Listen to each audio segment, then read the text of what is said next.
आखिरकार medical city में होने वाली चिकित्सा लीग में समय से अपना नाम रजिस्टर करवाने में सफल हो गया था।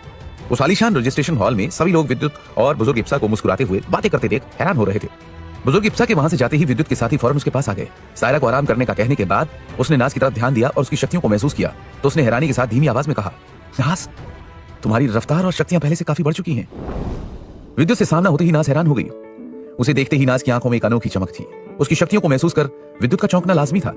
असल में पूर्वज शंकु ने नाज के शरीर में मौजूद प्राचीन दानव कबीले की सील में दरार डाल दी थी ताकि नाज उस खून की शक्तियों को थोड़ा थोड़ा अपनी शक्तियों के साथ मिला सके। इसी वजह से नाज की शक्तियां महाशक्ति रैंक के 8वें पड़ाव को पार कर चुकी थी। विद्युत को अपनी शक्तियों को पहचानते देख नाज ने अपनी हैरानी को काबू में करते हुए हल्की मुस्कुराहट के साथ धीमी मगर मीठी आवाज में कहा, मेघ, तुम ठीक हो गए और तुम्हारे अंदरूनी जख्म कैसे हैं? ये पूछते हुए नाज के चेहरे पर विद्युत के लिए चिंता साफ नजर आ रही थी, जिसे देखकर विद्युत एक पल को हैरान हो गया, क्योंकि ये पहली बार था जब उसने नाज के चेहरे पर अपने लिए फिक्र देखी थी। नाज और विद्युत को इतना करीब देख मलिका के चेहरे पर जलन भरे भाव उभर आए। वो अपने आप को रोक नहीं पाई और नाराजगी से संजीदा लहजे में बोली, देखो, मुझे लगता है कि फिलहाल हमें कल के मुकाबले पर ध्यान देना चाहिए। हमें मुकाबले को जीतने के लिए मेघ के अलावा और भी ताकतवर लोगों की जरूरत पड़ेगी। ऐसा कहते हुए मलिका ने गुरूर से अपनी गर्दन ऊंची उठा ली। ऐसा उसने अपने बगल में खड़े देवांतक को पूरी तरह नजरअंदाज करने के लिए किया था। वो घमंड के साथ केवल विद्युत और नाज को देख रही थी। जैसे ही देवांतक ने खुद को यूं नजरअंदाज होते देखा तो उसने अपनी उपस्थिति दर्ज करवाते हुए गुरूर से सबकी तरफ देखते हुए कहा, मेरा नाम देवांतक है और मुझे बिल्कुल पसंद नहीं कि कोई मुझे नजरअंदाज करे। इसलिए आगे से तुम सभी मुझे मेरे नाम से बुलाना, क्योंकि अब मैं भी टीम का हिस्सा हूं। देवांतक ने ऐसा कहकर मुस्कुराते हुए नाज की ओर देखा।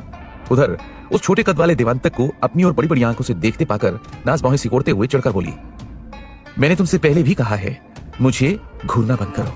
अगर तुमने मुझे घूरना बंद नहीं किया तो ये टीम भी रहेगी और मुकाबला भी होगा, लेकिन तुम उसमें शामिल नहीं हो पाओगे। नाज के चेहरे पर नाराजगी साफ नजर आ रही थी। उसकी नाराजगी बढ़ते देख विद्युत उसे शांत होने को कहने ही वाला था कि तभी उसने अपनी ओर आती 3 जानी पहचानी शक्तियों से घिरी परछाइयों को देखा और आगे बढ़ते हुए बोला, राघा भाई, आप भी यहाँ मौजूद हैं, लेकिन मैं आपके वादे को नहीं भूला हूं, इसलिए माफ करना। आपको इस तरह मुझ पर नजर रखने की कोई जरूरत नहीं है। उसकी बात सुनकर राघा ने मुस्कुराते हुए कहा, अरे मेघ, तुम ऐसा कहकर मुझे शर्मिंदा कर रहे हो। वो इतना ही बोल पाया था कि उसकी नजर विद्युत और नाज के पीछे खड़ी उन्हें घूरती हुई नाराज मलिका पर पड़ी, जिसे देखकर वो एक पल को घबरा गया। घबराए राघा ने मेघ के पास जाकर मलिका की ओर इशारा करते हुए धीमी आवाज में कहा, दोस्त मेघराज, क्या तुम इस लड़की को जानते हो? लेकिन इससे पहले कि वो कुछ कहता कि तभी उसके कानों में मलिका की नाराजगी भरी आवाज गूंज उठी, मेघराज, क्या तुम इन तीनों बदतमीज लड़कों को जानते हो? और ये मत कहना कि ये तीनों भी हमारी टीम में शामिल होंगे। अगर ऐसा है तो मैं इसके लिए बिल्कुल तैयार नहीं हूँ। अचानक मलिका की नाराजगी भरी आवाज और राका के घबराए चेहरे को देखकर विद्युत को समझते देर नहीं लगी कि जरूर मलिका और राका व उसके भाइयों के बीच कोई ना कोई गड़बड़ हुई होगी और शायद मलिका ने उन पर भी वैसे ही बिना सोचे हमला कर दिया होगा, जैसे उसने कोहरे की घाटी में उस पर हमला कर दिया था।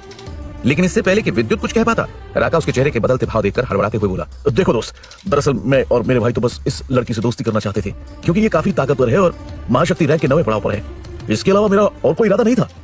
इसके लिए तुम मुझ पर यकीन कर सकते हो। राका और मलिका की बात सुनकर विद्युत मन ही मन बोला, शायद मलिका ने राका की बहुत पिटाई की होगी, वरना नश्वर रैंक के उस दरिंदे चुंड का जिक्र करते समय भी उसने राका के चेहरे पर ऐसी घबराहट नहीं देखी थी। हालांकि विद्युत को थोड़ी हंसी भी आ गई, क्योंकि वो जानता था कि मलिका का गुरूर हमेशा उसकी नाक पर टिका रहता था और अगर वो इस समय ताकतवर ना होता या मुकाबले में उसे टक्कर ना दे पा रहा होता तो मलिका उससे कभी बात तक न करती। फिर विद्युत ने नाज की ओर देखा, लेकिन नाज तो पहले ही उस जगह से दूर हो चुकी थी। इसे देखकर विद्युत समझ गया कि यह मामला उसे ही सुलझाना होगा, क्योंकि भीमा और महेश्वर भी उसके साथ खड़े थे। एक ओर राका भाई और उसके भाई, दूसरी ओर गुस्से से तमतमाया लाल चेहरा लिए मलिका।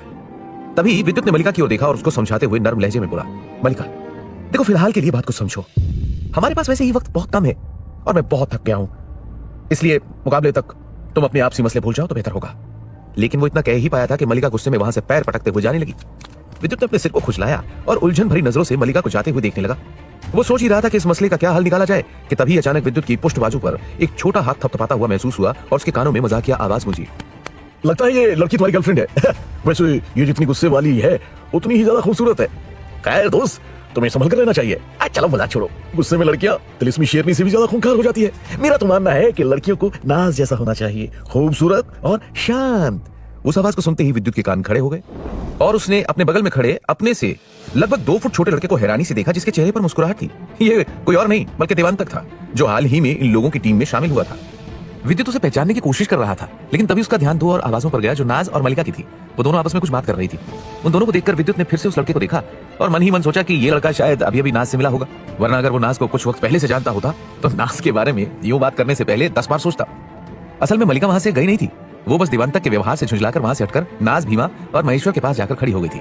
लेकिन जैसे ही नाज ने देवांतक की बात सुनी, उसका चेहरा गुस्से से लाल हो गया और उसके चारों ओर लाल चकतियां चमकने लगी। वहीं मलिका की आंखें भी काली और भयानक हो चुकी थी, जिसके कारण उसके शरीर पर अजीबोगरीब निशान नजर आने लगे थे। उस रजिस्ट्रेशन हॉल में अब भी बहुत से लोग मौजूद थे। वो सभी अपने सामने मौजूद दोनों खूबसूरत लड़कियों की भयानक शक्तियों को देखकर हैरान होते नजर आ रहे थे। उन दोनों की नाराजगी को देखकर उनमें से कुछ जवान पीढ़ी के योद्धा तो कुछ कदम पीछे हट गए थे। असल में उन्हें डर था कि कहीं दोनों लड़कियों ने अपनी नाराजगी के चलते हमला करना शुरू कर दिया तो वो लोग बेवजह उनके हमले की चपेट में आकर जख्मी ना हो जाएं। और अगर ऐसा होता तो वो अगले दिन होने वाले मुकाबले में हिस्सा नहीं ले पाते। इतना ही नहीं, इस नजारे को देखने वाले कुछ और जवान पीढ़ी के योद्धा जो मामूली महाशक्ति रैंक योद्धा थे, उन्होंने तो अपने शरीर पर शक्तियों के कवच तक चढ़ा लिए थे। इधर दूसरी तरफ नाज और मलिका की शक्तियां बाहर आते ही विद्युत के माथे पर परेशानी नजर आने लगी थी, क्योंकि नाज ने नाराजगी की वजह से बिना कुछ सोचे समझे अपनी शक्तियों को सबके सामने इस्तेमाल कर लिया था। और उस हॉल में उस समय बहुत से ताकतवर लोग मौजूद थे, जिनमें से प्राचीन दानव कबीले का वो बेरहम दरिंदा चुंड भी था, जिसकी शक्तियों को विद्युत ने हॉल में घुसते समय ही महसूस कर लिया था। इस समय चुंड शैतानी मुस्कुराहट के साथ नाज के शरीर से निकलती शक्तियों को देख रहा था, जिनसे वो पूरा हॉल ढक चुका था। शक्तियों के निकलने के साथ ही नाज के माथे पर एक अजीब सा काला निशान नजर आ रहा था, जिसे देखकर विद्युत हैरान हो गया था, क्योंकि वो बहुत ही रहस्यमय लग रहा था। विद्युत गौर से उस निशान को देख रहा था कि तभी नाज की नाराजगी भरी आवाज सुनाई दी। वो अपनी आग उगलती हुई निगाहों से देवांतक को घूर रही थी और अजीब सी खराश भरी आवाज में बोली, तुम अगर नश्वर रैंक योद्धा हो तो ये मत समझना कि मैं तुमसे मुकाबला करने से डरती हूँ, और अगर तुम सोच रहे हो कि तुम कुछ भी बकवास करते रहोगे और मैं कुछ नहीं करूंगी, तो तुम बहुत बड़ी गलती कर रहे हो। नाज की बात सुनते ही विद्युत हड़बड़ाकर अपनी बगल में खड़े देवांतक की ओर देखते हुए नाराजगी से बोला, तुम हो कौन और तुम्हारा दिमाग तो ठीक है? किसी लड़की के बारे में कुछ भी बोलने से पहले तुम्हें एक बार सोच लेना चाहिए, यूं ही कुछ भी बकबक नहीं करनी चाहिए। उसकी बात सुनकर भी देवांतक को कुछ समझ ही नहीं आ रहा था कि आखिर उससे क्या गलती हो गई जो इस कदर हंगामा होने लगा। उसने तो बस नाज की तारीफ ही की थी। यही वजह थी कि वो सकपकाकर कभी विद्युत तो कभी नाज और मलिका की ओर देख रहा था। वो कुछ बोलता कि तभी अचानक उन सभी के कानों में एक शैतानी हंसी गूंज उठी।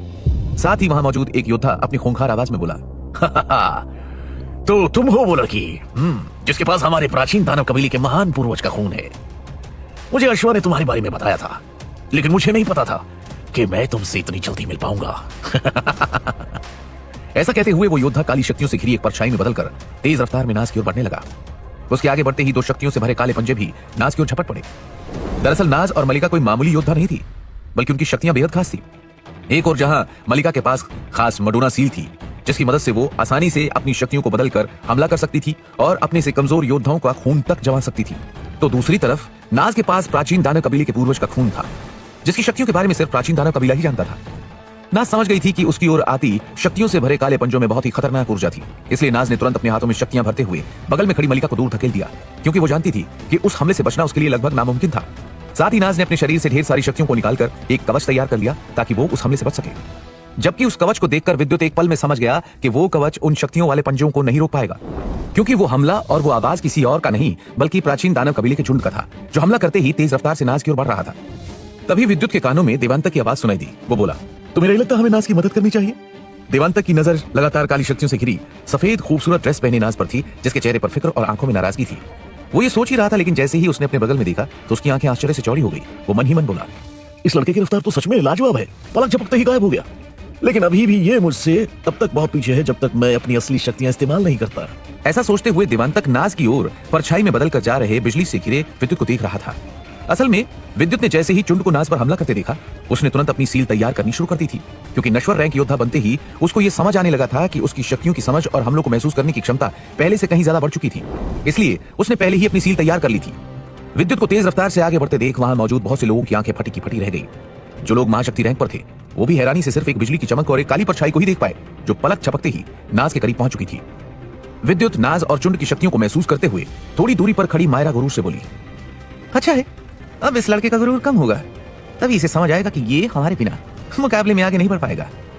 ये सुनकर बगल में खड़ी नायरा मुस्कुराते हुए बोली, मायरा दी, क्या आप मेघराज की मदद करते हुए दानव कबीले के चुंड से मुकाबला करेंगी?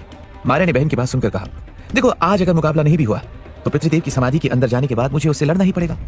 इसलिए आज मैं ये जानना चाहती हूँ कि चुंड की शक्तियां कितनी बढ़ चुकी हैं। ये सुनकर नायरा ने सिर हिलाकर हामी भरी। सिर्फ मायरा और नायरा ही नहीं, वहां मौजूद बहुत से और लोग भी मेघ की शक्तियों पर नजरें गड़ाए हुए थे। हालांकि वहां सायरा और बाकी कबीलों के लोग भी मौजूद थे, जिन्हें इस बात से कोई फर्क नहीं पड़ रहा था, क्योंकि वो ये देखना चाहते थे कि विद्युत की शक्तियां क्या सच में चुंड की शक्तियों का सामना कर पाएंगी। वो सभी सोच ही रहे थे कि उसी क्षण उस रजिस्ट्रेशन हॉल में एक जोरदार धमाका हुआ और चारों ओर काली और भयानक शक्तियां फैल गई। फर्श पर दरारें नजर आने लगी थी, लेकिन अब भी बहुत से लोग उन शक्तियों के धमाके को देख रहे थे।